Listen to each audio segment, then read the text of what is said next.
अब हम भारत सहित दुनिया के करीब 200 अलग अलग देशों में रहने वाले 30 लाख लोगों के बेशकीमती टाइम की बर्बादी का विश्लेषण करेंगे।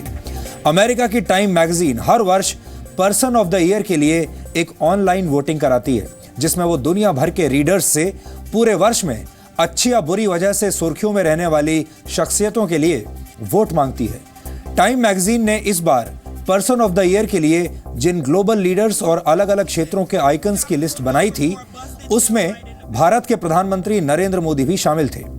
टाइम मैगजीन के ऑनलाइन रीडर्स पोल के नतीजे में भारत के प्रधानमंत्री नरेंद्र मोदी 18% वोटों के साथ सबसे बड़े विजेता के तौर पर उभरे, यानी दुनिया भर के लोगों ने भारत के प्रधानमंत्री को पर्सन ऑफ द ईयर चुना था, वो पहले नंबर पर थे।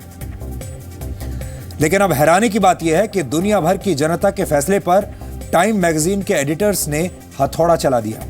पर्सन ऑफ द ईयर की रेस में जो आखिरी 11 नाम शामिल किए गए, उनमें प्रधानमंत्री नरेंद्र मोदी का भी नाम था, लेकिन अपने रीडर्स की पसंद को नजरअंदाज करते हुए टाइम मैगजीन के संपादकों ने अमेरिका के निर्वाचित राष्ट्रपति डोनाल्ड ट्रंप को पर्सन ऑफ द ईयर चुन लिया। डोनाल्ड ट्रंप को पर्सन ऑफ द ईयर चुनने के बाद कई लोग टाइम मैगजीन पर अब सवाल उठा रहे हैं, इसलिए हम टाइम मैगजीन के इस फैसले का आज एक डीएनए टेस्ट करेंगे। अपने इस फैसले से अमेरिका की टाइम मैगजीन के कुछ संपादकों ने दुनिया भर के लोगों की चाहत और फैसले पर हथौड़ा चलाया है, क्योंकि टाइम मैगजीन के संपादकों के पैनल को लगता है कि उनकी राय दुनिया भर की जनता की राय से ज्यादा मायने रखती है। ये बात थोड़ी अजीब लगती है, लेकिन तकनीकी रूप से टाइम मैगजीन ये फैसला करने के लिए स्वतंत्र है। टाइम मैगजीन की वेबसाइट पर बड़े बड़े अक्षरों में लिखा है, the magazine's editors decide the final person of the year, but poll results provide a look at how the world sees these figures. यानी पर्सन ऑफ द ईयर का आखिरी फैसला मैगजीन के संपादक करते हैं, लेकिन ऑनलाइन पोल की मदद से यह देखा जाता है कि कौन सी हस्ती को लोगों ने कितना पसंद किया। यानी पहले जनता की राय पूछ ली और फिर अपने एजेंडे के हिसाब से पर्सन ऑफ द ईयर चुन लिया। इस तरह जनता पोल में शामिल भी हो गई और मनचाहा फैसला भी आ गया। अलग अलग देशों में टाइम मैगजीन के करीब 30 लाख रीडर्स हैं, लेकिन लगता है कि टाइम को अपने रीडर्स के फैसले पर ज्यादा भरोसा नहीं है। इसलिए अब ये सवाल उठ रहे हैं कि अगर संपादकों को ही पर्सन ऑफ द ईयर चुनना है, तो फिर ऑनलाइन पोल करवाकर जनता की राय लेने की क्या जरूरत, जनता का वक्त क्यों बर्बाद किया।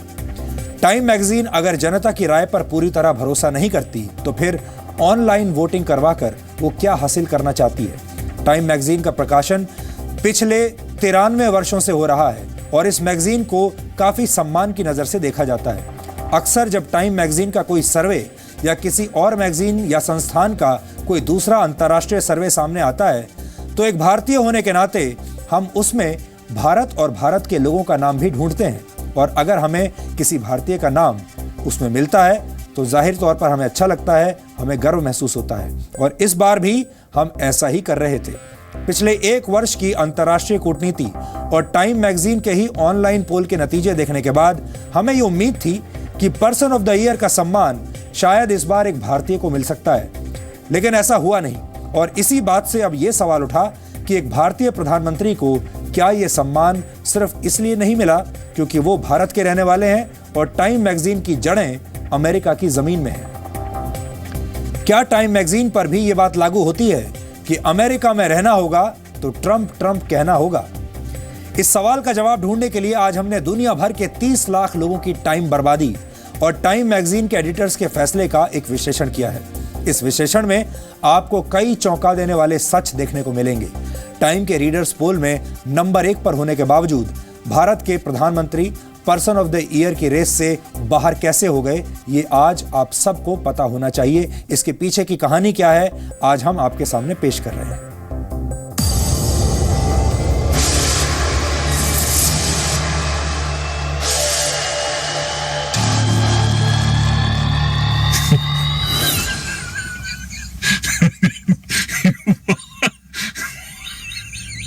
What do you think of this? 30 lakh लोगों का टाइम बर्बाद हो गया।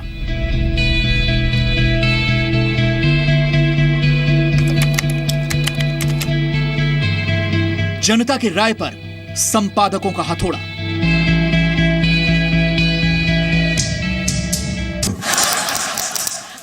I am the water jug. I am the ruler. I will show my bravery by saying his name. Trump. Trump is the person of the year. जनता की राय बड़ी या time की jury?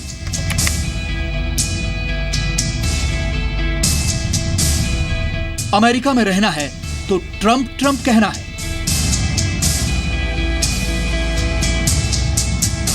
लोकतंत्र में जनता का हर फैसला सबसे ऊपर और सबसे बड़ा माना जाता है।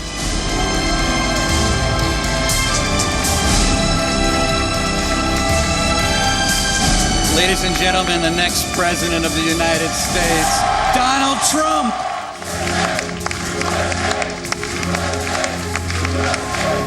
लेकिन ऐसा लगता है कि दुनिया के सबसे पुराने लोकतंत्र अमेरिका की टाइम मैगजीन को ना तो जनता के फैसले की परवाह है और ना ही उसकी कद्र।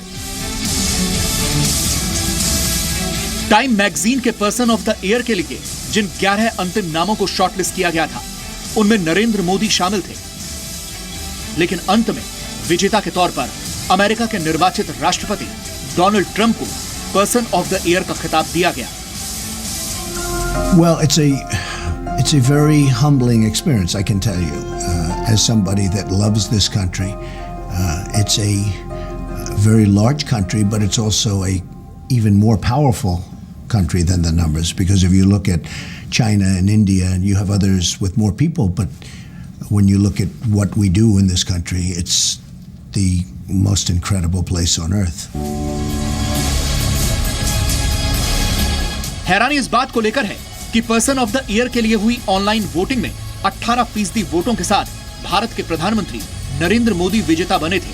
लेकिन भारत के प्रधानमंत्री को न चुनकर टाइम मैगजीन ने ऑनलाइन पोल में जनता के फैसले पर हथौड़ा मारने का काम किया है। जाहिर सी बात है, इस फैसले के बाद ज्यादातर प्रतिक्रियाएं हास्यास्पद और मजाकिया ही हैं। और ये प्रतिक्रियाएं भारत के लोगों की नहीं हैं, बल्कि ये अमेरिका के लोगों की राय है। Really? Huh. Well, Bill, that's right. Take a look at this. Time Magazine's Person of the Year. What is your thought on this? I apologize if my version here is a little worn out. We had a busy morning here in the Big Apple. Influence of the year, fraud of the year, fool of the year. A lot of options there. So, Donald Trump, Person of the Year. What do you think? Does anyone think that Time Magazine's Person of the Year is relevant anymore? The Time Magazine cover, they all have always, or at least in recent history, picked the president-elect as their Person of the Year. You know, that's sad. Sad. Sad that you've done that. You know, Donald Trump, without question, is the worst president ever. I predict he will now go and do something really bad. जनता के online पोल में मोदी के number 1 होकर जीतने के बाद उम्मीद की जा रही थी कि वर्ष 1930 में महात्मा गांधी के time person of the year बनने के 86 वर्षों के बाद नरेंद्र मोदी यह मुकाम पाने वाले दूसरे भारतीय बन सकते हैं। लेकिन टाइम मैगजीन के रीडर्स पोल के नतीजे में 18% वोटों के साथ जीतने के बावजूद टाइम के संपादकों के पैनल ने अपने रीडर्स के फैसले पर भरोसा नहीं किया और पर्सन ऑफ द ईयर के लिए डोनाल्ड ट्रंप को चुन लिया। Every year we choose the person of the year who is the individual who has had the most influence on events, for better or worse. It's hard to argue that anyone had more influence than Donald Trump over the events of this year. I know there are a lot of people who disagree with so much of what Donald Trump said and are very apprehensive about what his presidency means for them and for the country. I think I would challenge them to suggest that someone else this year had more influence and in a way a greater surprise than what he did in 2016. इस readers पोल में Barack Obama और Donald Trump को जनता ने सिर्फ 7% vote दिए। लेकिन time के संपादकों ने रीडर्स के फैसले की अनदेखी करते हुए सबसे पॉपुलर फिगर को चुनना जरूरी नहीं समझा। सवाल यह है कि क्या इसकी वजह यह है कि नरेंद्र मोदी अमेरिकी नागरिक नहीं है? सवाल यह है कि जिस जनता ने नरेंद्र मोदी को अपना हीरो चुना, उस जनता की राय पर टाइम मैगजीन को भरोसा क्यों नहीं हुआ? अगर रीडर्स पोल टाइम के लिए मायने नहीं रखता तो फिर मैगजीन ऐसे पोल करवाती ही क्यों?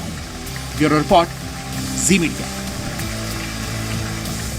टाइम मैगजीन के रीडर्स पोल में प्रधानमंत्री नरेंद्र मोदी 18% वोटों के साथ विजेता चुने गए थे, लेकिन वो पर्सन ऑफ द ईयर नहीं बन पाए। आपको बता दूं कि वर्ष 2014 में लोकसभा चुनाव जीतने के बाद जब नरेंद्र मोदी भारत के प्रधानमंत्री बने तो उस वक्त भी जनता ने पर्सन ऑफ द ईयर के लिए हुए रीडर्स पोल में नरेंद्र मोदी को ही विजेता चुना था। तब नरेंद्र मोदी को 16% वोट मिले थे, लेकिन अंतिम फैसला जनता के फैसले के बिल्कुल उलट था, क्योंकि वर्ष 2014 में रीडर्स पोल के नतीजों के बाद मोदी के मुकाबले काफी पीछे चल रहे दूसरे लोगों को पर्सन ऑफ द ईयर की रेस में शामिल कर लिया गया था। वर्ष 2014 में फर्ग्यूसन के प्रदर्शनकारियों को अंतिम 8 में जगह दी गई थी, जबकि रीडर्स पोल में वो नरेंद्र मोदी के बाद दूसरे नंबर पर थे और उन्हें सिर्फ 9.2% वोट मिले थे। इबोला नर्सिंग स्टाफ को रीडर्स पोल में सिर्फ 4.5% वोट मिले थे और वो नंबर 5 पर थे, लेकिन बावजूद इसके उन्हें अंतिम 8 में जगह दे दी गई। रूस के राष्ट्रपति व्लादिमीर पुतिन 4.3% वोटों के साथ नंबर 6 पर रहने के बावजूद अंतिम 8 में जगह बनाने में कामयाब हो गए थे। अमेरिकी पॉप सिंगर टेलर स्विफ्ट को सिर्फ 1.7% वोट मिले थे और वो 15वें नंबर पर थी, लेकिन वोटिंग में मोदी के मुकाबले 14 स्थान पीछे रहने के बावजूद उन्हें अंतिम 8 में जगह मिल गई। अलीबाबा कंपनी के फाउंडर जैक मा को सिर्फ 1.2% वोट मिले थे और रीडर्स पोल में 25वें नंबर पर रहने के बावजूद वो पर्सन ऑफ द ईयर की रेस में शामिल कर लिए गए। एप्पल के सीईओ टिम कुक को ऑनलाइन वोटिंग में सिर्फ 1.5% वोट मिले थे और वो 18वें नंबर पर थे, लेकिन फिर भी उन्हें टाइम के संपादकों ने अंतिम 8 में जगह दे दी। अमेरिकी प्रोफेशनल फुटबॉल लीग NFL के कमिश्नर रॉजर गुडेल को जनता ने सिर्फ 0.3% वोट दिए थे और वो ऑनलाइन पोल में 50वें नंबर पर थे, लेकिन टाइम मैगजीन के संपादकों को नंबर 50 पर मौजूद रॉजर तो नजर आए, लेकिन नंबर 1 पर मौजूद नरेंद्र मोदी उन्हें नजर नहीं आए। सबसे चौंका देने वाला नतीजा यह था कि वर्ष 2014 में ऑनलाइन पोल में शामिल 50 लोगों की लिस्ट में कुर्दिश नेता मसूद बरजानी का नाम ही नहीं था, लेकिन इसके बावजूद उन्हें अंतिम 8 में जगह दे दी गई। यानी वर्ष 2014 में भी टाइम के संपादकों ने न सिर्फ अपने रीडर्स के फैसले को लाल बत्ती दिखा दी थी, बल्कि पर्सन ऑफ द ईयर के अंतिम 8 नामों के चयन में वाइल्ड कार्ड एंट्री देकर सबको हैरान भी कर दिया था। कई लोग टाइम मैगजीन के संपादकों के फैसले पर सवाल खड़े कर रहे हैं। वैसे ये पहला मौका नहीं है जब टाइम के फैसले पर विवाद हुआ हो। ये भी कहा जाता है कि टाइम मैगजीन अमेरिका के हितों के मुताबिक पर्सन ऑफ द ईयर का चुनाव करती है। साथ ही टाइम मैगजीन के संपादक अपनी मर्जी के मुताबिक पर्सन ऑफ द ईयर का चयन करते हैं। इसके कुछ दिलचस्प उदाहरण आज हम आपके सामने रखना चाहते हैं। वर्ष 1927 से लेकर अभी तक जिन 90 लोगों को टाइम मैगजीन ने पर्सन ऑफ द ईयर चुना है, उनमें से 54 यानी आधे से ज्यादा अमेरिकी हैं, जिनमें 12 अमेरिकी राष्ट्रपति और एक निर्वाचित राष्ट्रपति डोनाल्ड ट्रंप को पर्सन ऑफ द ईयर चुना गया। टाइम मैगजीन ने पर्सन ऑफ द ईयर के लिए ऑनलाइन पोलिंग की शुरुआत वर्ष 1998 में की थी और तब भी विजेता के नाम को लेकर विवाद हुआ था। वर्ष 1998 में रेसलर और एक्टिविस्ट मिक फॉली को ऑनलाइन वोटिंग में करीब 50% वोट मिले थे, लेकिन उनके नाम को ऑनलाइन पोल के नतीजों के बाद हटा दिया गया और उनकी जगह अमेरिकी वकील केन स्टार को पर्सन ऑफ द ईयर चुन लिया गया। इसके बाद वर्ष 2006 में वेनेजुएला के राष्ट्रपति ह्यूगो चावेज ऑनलाइन वोटिंग में 35% वोटों के साथ नंबर 1 पर थे, लेकिन टाइम मैगजीन के संपादकों ने रीडर्स पोल के नतीजों को दरकिनार करते हुए इंटरनेट पर यूजर जनरेटेड कंटेंट के लिए यू यानी आपको विजेता घोषित किया। इनमें वो तमाम लोग शामिल हैं जो अपना कंटेंट बनाते हैं और उसे अपलोड करते हैं। वर्ष 2012 में रीडर्स पोल के नतीजों में रिपब्लिक ऑफ कोरिया के supreme leader Kim Jong Un सबसे आगे थे, लेकिन संपादकों ने अमेरिकी राष्ट्रपति बराक ओबामा को पर्सन ऑफ द ईयर चुन लिया, उन्हें नहीं चुना। वैसे आपको बता दें कि टाइम के पर्सन ऑफ द ईयर का चयन मैगजीन के संपादक करते हैं और ऑनलाइन पोल के नतीजों का अंतिम फैसले पर कोई असर नहीं होता। टाइम की एक डिप्टी मैनेजिंग एडिटर के मुताबिक ऑनलाइन पोल नतीजों के लिहाज से अनसाइंटिफिक है और इसमें हैकिंग का खतरा भी रहता है। इसलिए अंतिम फैसले के दौरान वोटिंग के नतीजों को बाहर रखा जाता है। ऐसे में सवाल यही उठता है कि जब online voting person of the year जानने का प्लेटफॉर्म नहीं है तो इससे सही आंकड़ों का पता और नहीं लगाया जा सकता, तो फिर टाइम मैगजीन इस तरह की वोटिंग करवाती ही क्यों है? कहीं ये एक तरह का मार्केटिंग स्टंट तो नहीं है?